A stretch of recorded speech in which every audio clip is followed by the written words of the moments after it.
Nous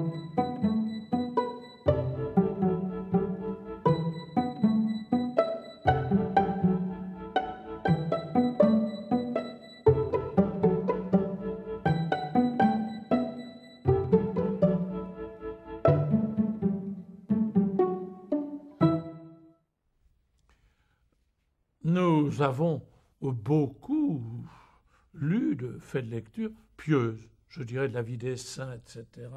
Mais il y a une chose qui me frappe quand je lis un livre par rapport à l'expérience réelle, l'expérience de Dieu, l'expérience spirituelle, l'expérience de la prière, c'est que la réalité passe la fiction. C'est très net dans les films que l'on fait sur les saints. Je pense à certains très beaux films que l'on a fait sur Thérèse de Lisieux ou sur Bernadette de Lourdes. Les paroles, quand on va pour Thérèse de Lisieux, quand on retourne à ses paroles, à ses lettres, à ses écrits, à l'histoire d'une âme, à son autobiographie, si je puis dire, on est transporté. On s'aperçoit que c'est quasi impossible de mettre ça en image, tellement la réalité de la sainteté passe la fiction. Pour Sainte Bernadette, nous avons la même chose. Il y a eu de nombreux essais, c'est normal, et puis il y en aura encore.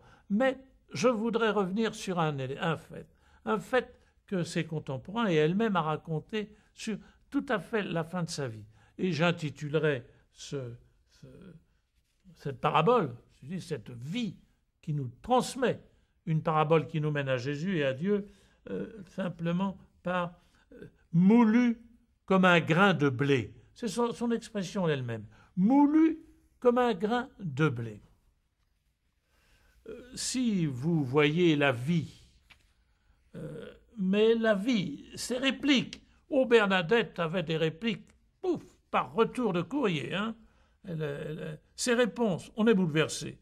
Car, je vous le disais, la réalité passe tout ce qu'on pourrait imaginer.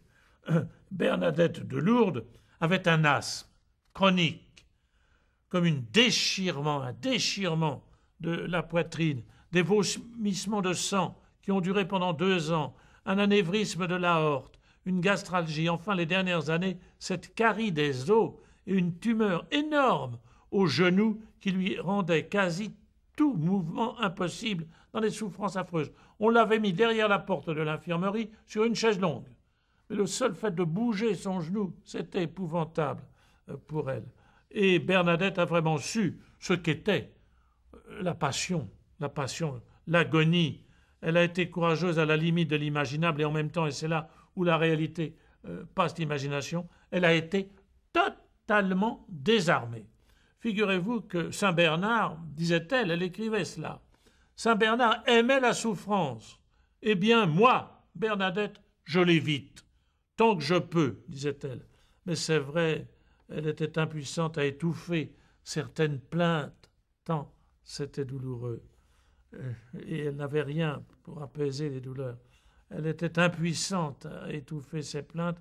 Alors elle disait « Je vous demande pardon de tant me plaindre. » Quelle leçon d'humanité.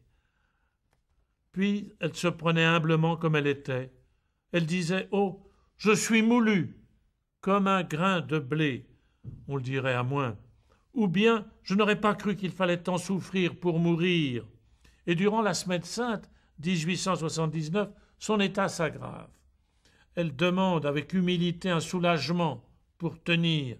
Et ceux qui n'y sont pas passés n'ont rien le droit de dire, parce que de fait, à certains moments, pour tenir, on est bien content d'avoir un soulagement. C'était l'heure du dépouillement total. Alors, elle a fait enlever, c'est ça qui est impressionnant, il y avait des couvertures qui entouraient les pieds de son lit, une espèce de baldaquin pour éviter les courants d'air, le froid. Et elle avait accroché des images pieuses. On avait accroché des images pieuses autour de son lit, qu'elle pouvait voir de son lit de malade. Et elle fait enlever tout. Et en montrant le crucifix, c'est une des plus belles phrases de toute l'histoire chrétienne. Elle a simplement dit « Celui-ci me suffit ». Alors qu'elle était pétrie de douleur et qu'elle avait été à Nevers assez méprisée comme religieuse. Celui-ci me suffit. Elle reprenait une réflexion qu'elle avait faite au sujet de ces disputes sur le récit des apparitions de Lourdes, et elle disait « Ce qu'on écrira de plus simple, ce sera le meilleur ». Elle était bouleversée parce qu'elle-même, tout à fait à la fin de sa vie, les dernières semaines, sa mémoire se brouillait, elle ne se souvenait plus si les apparitions s'étaient passées en plusieurs jours, en un seul jour, en une semaine, et ça l'a bouleversée intérieurement. Elle avait peur de trahir, de se tromper, alors qu'on lui avait promis qu'on ne l'interrogerait plus. Et le dernier geste qu'elle a demandé, ça, c'est hallucinant. En bougeant, elle avait peur que le crucifix tombe de son bras ou de sa main. Elle tenait le crucifix, mais quand elle bougeait, elle avait peur qu'il tombe. Alors, elle s'est fait accrocher avec du sparadrap, le crucifix sur son poignet, de telle sorte qu'il ne puisse pas bouger et qu'elle puisse le contempler. C'était le crucifix qu'on lui avait remis le jour de sa profession solennelle. Alors, elle s'est fait simplement attacher le crucifix à son poignet et elle a dit « Celui-ci me suffit. Celui-ci me suffit. » Oui, Sainte Bernadette de Lourdes. Aidez-nous à certains soirs à dire cela. Celui-ci me suffit.